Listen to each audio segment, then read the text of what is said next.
Դեռ ժամանակը մի ասեք, էլի պարոն Փաշինյան, ձեզ մի հատ խնդրանք ունեմ։ Ստեղ սարսափելի շոկ է, մարդիկ քրտնում են, շենքում սարսափելի ցուրտ է։ Ենթադրում եմ, ես ձեր պատվին եմ ստեղ միացրել։ Վաղ առավոտյան որ գաք, մի հատ պարոն Ռուբինյանի հետ շենքով խնդրում եմ, երկու քայլ արեք, որ միացնեն, էլի աշխատակազմը մրսում է, մեղքը։ Շնորհակալություն։ Հա, իրական ձեր ասածը պարոն Փաշինյանին չէր ուղղված, ինձ էր երևի ուղղված, կքննարկենք, կհասկանանք։ Հիմա քննարկեք, հասկացեք, թող պարզ դառնա։ Լավ, ցելի այնակիցներ, կառավարությունը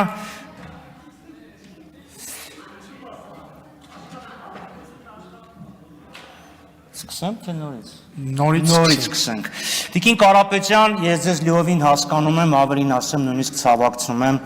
Իրոք շատ դժվար էր մի դրական բան գտնել այս կառավարության մասին, որ ասեիք, դա համար ստիպված խոսեցիք ամեն ինչի մասին, բացի նրանից, թե ինչի համար ենք ստեղ հավաքվել։ Իրոք ընդունեք իմ խորը ցավակցությունները, դուք իրոք շատ ծանր վիճակում եք, մեր գործը հեշտ է։ Ուր նայում եք, այս կառավարությունը ձախողել է, 10 րոպեն քիչ է, կարող եմ մինչև վաղը չեմ այսօր կեսօր խոսել։ Կառավարությունը գեղեցիկ դիզայնով մի գրքույկ է ներկայացրել, որը ենթադրաբար պետք է նշել, թե այս գրքույկը լավ ինչ են արել, որ այս մի գրքույկում խոստումները կատարեն, բայց կառավարությունը այս տարի նույնպես օրիգինալ չի գտնվել եւ թե այստեղի գրածը եւ թե երեկվա զեկույցը որևէ աղերս չունեին կառավարության ծրագրի հետ։ Չեմ խոսում արդեն կառավարության ԿՊ-ի նախընտրական ծրագրի մասին, չեմ խոսում արդեն Հայաստանի վերափոխման ճոռոմ ռազմավարության մասին։ Բայց կասեք, դե եթե տենց է, սան ինչ է անդրադառնում, որտեղ որոշակի մանրուքներ կան, որոնք շատ ճշգրիտ նկարագրում են այս կառավարության էությունը։ Էջուտ, խոսելով այսպես կոչված խաղաղության գործընթացի շրջանակներում հայ-ադրբեջանական բանակցությունների մասին, կառավարությունը զեկուցում է, որ ուրեմն վերջի երկու կետի վերաբերյալ լուծման առաջարկություն է ներկայացրել Ադրբեջանին եւ սպասում է Ադրբեջանի արձագանքին։ Ադրբեջանի արձագանքը բոլորս գիտենք, ճմրտեց այդ առաջարկությունը, նետեց կոյուղի եւ պարտադրեց իրենց լուծումը։ Սա ամենն է, ինչ պետք է իմանալ Փաշինյան-Ալիև հարաբերությունների մասին։ Մի կողմից հոխորտանք, ուժ եւ ուժի կիրառման սպառնալիք, մյուս կողմից զիջումների, նվաստացումների եւ պարտությունների մի երկար շղթա, որը պետք է կտրել։ Իշխանությունները կարծում են, թե դավադրաբար Արցախից հրաժարվելը, արցախցիների վերադարձի իրավունքը ուրանալը, Հայաստանում հակաարցախյան տրամադրությունները սերմանելով եւ նույնիսկ Արցախ բառն արտասանելուց վախենալով իրենք կարող են մերժել Ադրբեջանի ախորժակը, արժանանալ նրանց գթությանը եւ ստանալ մի թղթի կտոր, որի վրա գրած լինի խաղաղություն։ Չեք հասկանում, որ այդ խաղաղականությունը խայտառակ կերպով ձախողվել է։ Երեկ Նիկոլ Փաշինյանը խոսելով Արցախի մասին,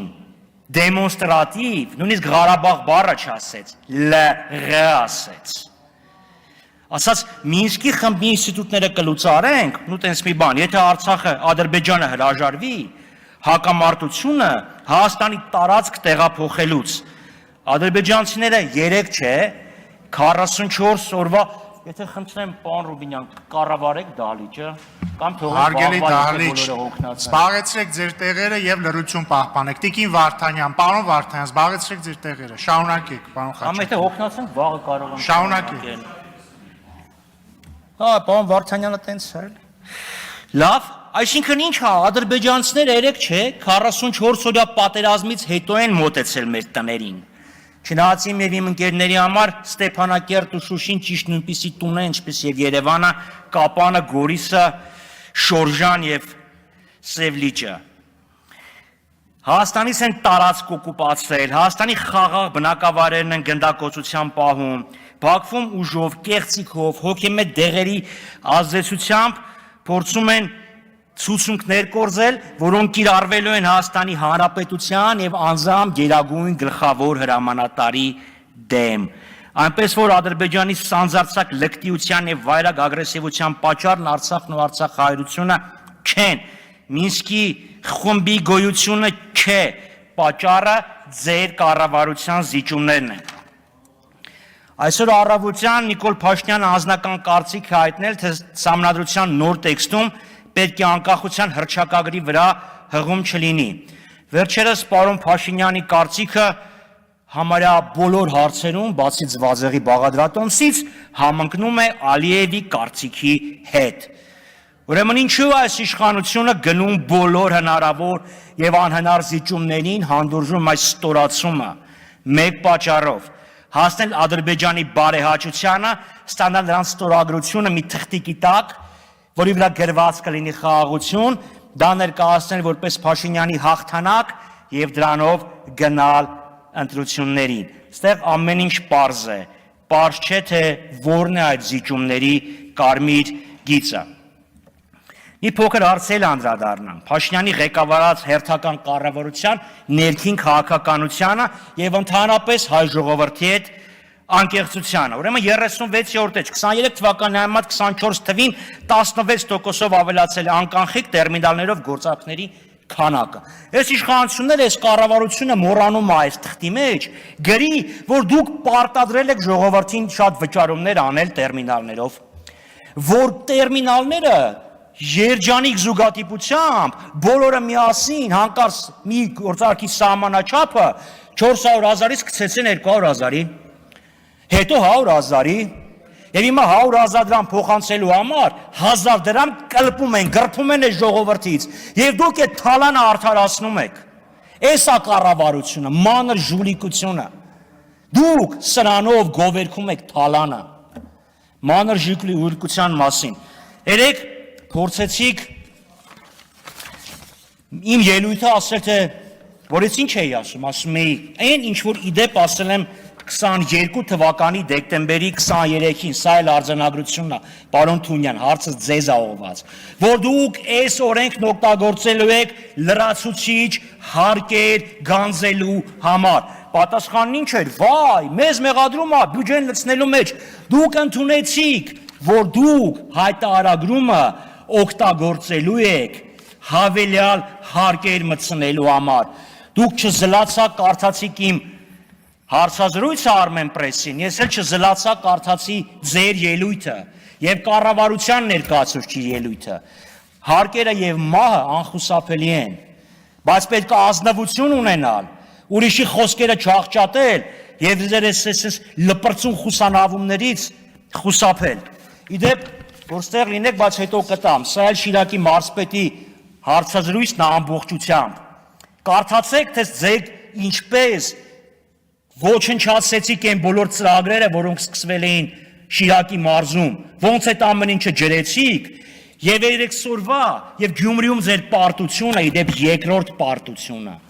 ձեր այս ջախջախելու հետևանքն է։ Իդեպ Շիրակում դուք պարտվել եք Գյումրիում 2 անգամ, Ախուրյանում,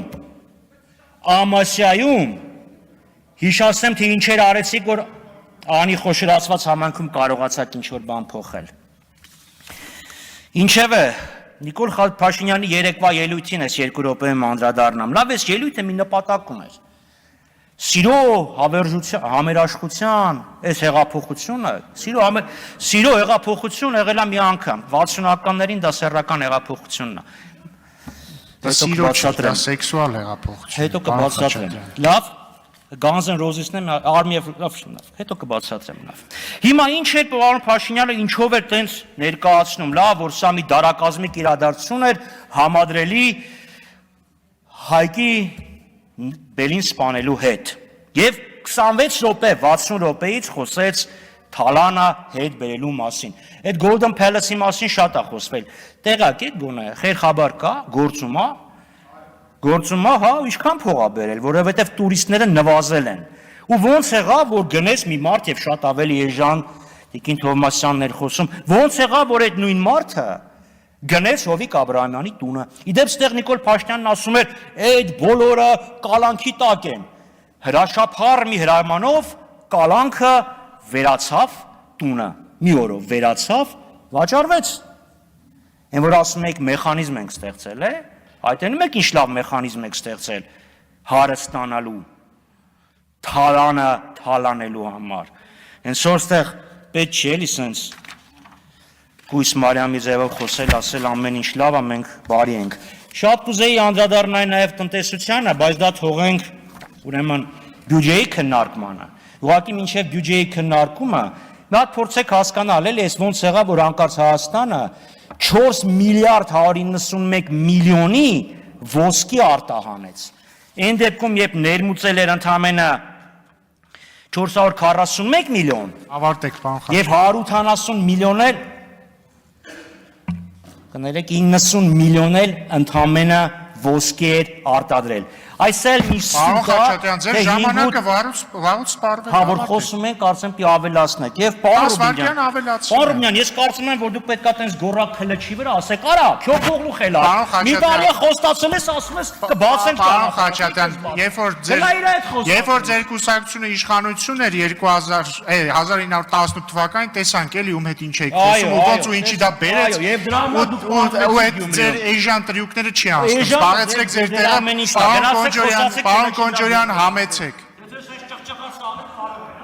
Եկել բան են էլի անում։